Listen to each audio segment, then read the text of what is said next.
Egypt की valley of the king में से जब इजिप्शियन किंग टूटनखामुन का खजाने से भरा टूम डिस्कवर किया गया तो इस खबर ने पूरी दुनिया में हलचल मचा दी थी। 26 फीट पहाड़ के अंदर छुपा हुआ ये टूम 3000 सालों में पहली बार खोला गया था, जिसके अंदर लातहदाद खजाने और किंग टूटनखामुन की मम्मी भी मौजूद थी। इस टूम में से मिलने वाला खजाना बिल्कुल प्योर था और इसका टोटल वजन 1,03,000 तोला जितना वजन था, जो तकरीबन एक टोयोटा गाड़ी जितना वजन बनता है।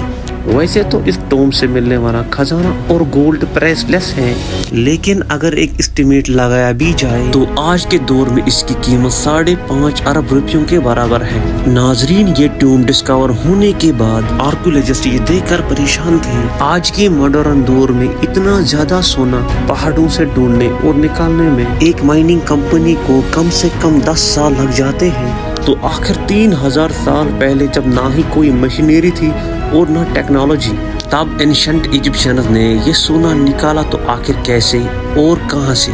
French gold expert Thomas fresher अपनी टीम के साथ इस मुश्किल तरीन चैलेंज का राज जानने के लिए मैदान में उतर आए। सबसे पहले थॉमस ने मिलने वाले सोने को कई सालों तक अच्छी तरह स्टडी किया। उसकी कंपोजिशन मुख्तलिफ जगहों पर मिलने वाले गोल्ड से किया। कई सालों के बाद आखिरकार थॉमस और उसकी टीम को ये तो मालूम पड़ चुका था कि टूटनखामुन की टूम से मिलने वाला सोना भी किंग्स वैली के आसपास पहाड़ों से निकाला गया। अब चैलेंज था वो पहाड़ ढूंढने का जहां से एंशिएंट माइनर्स इतना ज्यादा सोना निकालते थे। लेकिन ये काम कोई हल्का फुल्का काम नहीं था। किंग्स वैली के इर्द गिर्द हजारों पहाड़ मौजूद थे और ये जानना कि सोना किस पहाड़ से निकाला गया ये वाकई में बहुत ज्यादा मुश्किल था। French gold expert Thomas washer अपने एक आर्कियोलॉजिस्ट दोस्त के साथ मिलकर किंग वैली से 80 किलोमीटर दूर एक वीरान में जा पहुंचे और इस वीरान जगह में ऐसे पत्थर मौजूद थे जिनके अंदर सोने के ज़रात मौजूद थे।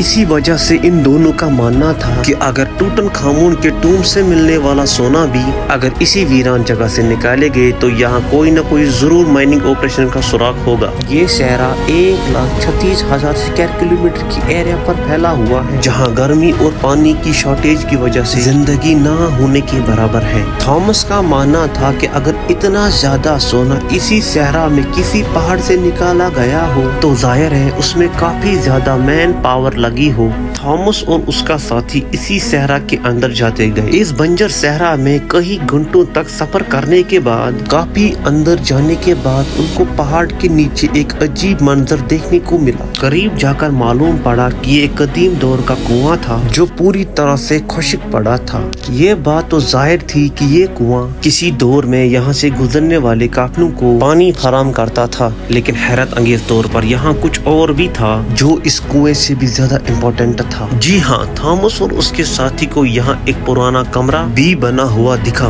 जो अंदर से एक इबादतगाह का मंजर पेश करता था। कमरे की दीवारों और छत पर काफी मेहनत से कार्विंग करके पत्थरों पर कार्विंग करके पेंटिंग्स बनाई गई थी। जब इस आर्ट वर्क को गौर से देखा गया तो उसमें एक ऐसा राज छुपा था जिस पर गौर करना बहुत ही ज्यादा मुश्किल था। थॉमस से आया हुआ उसका दोस्त जो कि एक आर्कियोलॉजिस्ट था, उसने बताया कि उस पेंटिंग में वही राज छुपा हुआ है जिसकी तलाश में हम लोग निकले हुए हैं। पेंटिंग में जाहिर था कि सहरा में बना हुआ ये कुआं और रेस्ट रूम इस सहरा का सबसे पहला स्टॉप है जहां एंशिएंट गोल्ड माइनर्स आराम करने के लिए रुकते थे। एंशिएंट इंजीनियर्स ने गोल्ड माइनर्स तक जाने के लिए ये कुआं और रेस्ट एरियाज का नेटवर्क बनाया गया था। एक अंदाजे के मुताबिक हर एक रेस्ट एरिया 70-80 किलोमीटर की दूरी पर बनाया गया था और एक रेस्ट एरिया से दूसरी तक जाने के लिए माइनर्स को कई दिनों का टाइम लग जाता था। जहां इस रेस्ट एरिया से मिलने वाली इंफॉर्मेशन से थॉमस और उसका दोस्त बहुत खुश था और वही दूसरे तरफ उनको मालूम पड़ा था कि ऐसे कई स्टॉप्स तक जाने के लिए उनको बहुत अंदर जाना पड़ेगा, क्योंकि जिस मंजिल तक पहुंचने के लिए थॉमस को कई सालों का इंतजार करना पड़ा था और वो मंजिल अब बहुत ज्यादा करीब थी। इसी वजह से उन्होंने सहरा की गहराई तक जाने का फैसला किया। बंजर सहरा में एक रेस्ट के बाद दूसरा रेस्ट आता गया, लेकिन लेकिन सोने का कुछ अता पता ना चला। आखिरकार पूरे 2 दिनों के बाद थॉमस को एक पहाड़ के नीचे बहुत सारे पत्थर दिखाई दिए। देखने में ये एक नॉर्मल सीन था, लेकिन थॉमस का मानना था कि यहाँ एक एंशिएंट गोल्ड की कैंप लगती थी और हुआ भी कुछ ऐसा ही। इस जगह पर पत्थरों से बने ऐसे टूल मिले जिनकी वजह से पत्थरों को तोड़कर उनके अंदर सोना निकाला जाता था। ये पत्थर जो दिखने में एक नॉर्मल पत्थर लगता है, इसको इस टूल की मदद से क्रश किया जाता था और उस क्रश में सोने की ज़रात अलग किए जाते थे। जब इस जगह मजीद सर्चिंग की गई तो यहाँ गोल्ड माइंस के कई टूल जमीन पर पड़े मिले। क्योंकि थॉमस को एंशिएंट गोल्ड माइंस की टेक्निक के बारे में काफी जानकारी थी, इसी वजह से उनका मानना था कि एंशिएंट माइनर्स इन पहाड़ों को खोद कर इनमें टनल्स बनाते थे। इन टनल्स में खास किस्म के पत्थर को ढूंढकर उनको इस कैंप में लाया जाता था जहां वो इस वक्त मौजूद है। माइनिंग कैंप में मौजूद माइनर्स की दूसरी टीम इन पत्थरों को क्रश करके इनमें से सोना निकालती थी और वो सोना किंग्स वैली में भेजा जाता था। थॉमस को एंशिएंट गोल्ड कैंप तो मिला था, लेकिन अफसोस तो इस बात का था जिन कैंप्स की वो बात कर रहा था ऐसा एक भी टनल उसको दिखाई नहीं दे रहा था। शायद हजारों साल पहले खोदे गए टनल्स कमजोर थे और अर्थक्वेक की वजह से कोलैप्स हो गए थे। एक्सपर्ट्स का मानना है कि गोल्ड माइंस का ये तरीका बहुत ही ज्यादा मुश्किल है। अगर उस वक्त में 100 लोग एक हफ्ते में गोल्ड माइनिंग का काम करते होंगे तो उसमें से वो सिर्फ 1 स्पून गोल्ड का इकट्ठा कर सकते थे। यानी ये कहना बिल्कुल गलत नहीं होगा कि टूटनखामुन से मिलने वाला गोल्ड माइन हजारों एंशिएंट माइनर्स एक ही वक्त में काम करते थे, फिर भी उनको ये टास्क कंप्लीट करने के लिए कई साल लगे होंगे। माइन किया गया सोना छोटे छोटे ज़रात में किंग वैली की तरफ भेजा जाता था, जहां पर एक अलग टीम उनको मुख्तलिफ शेप में बनाया करते थे, जिसमें टूटनखामुन का death mask, coffin, statues, jewellery, chairs और गोल्ड चैरियट भी शामिल था।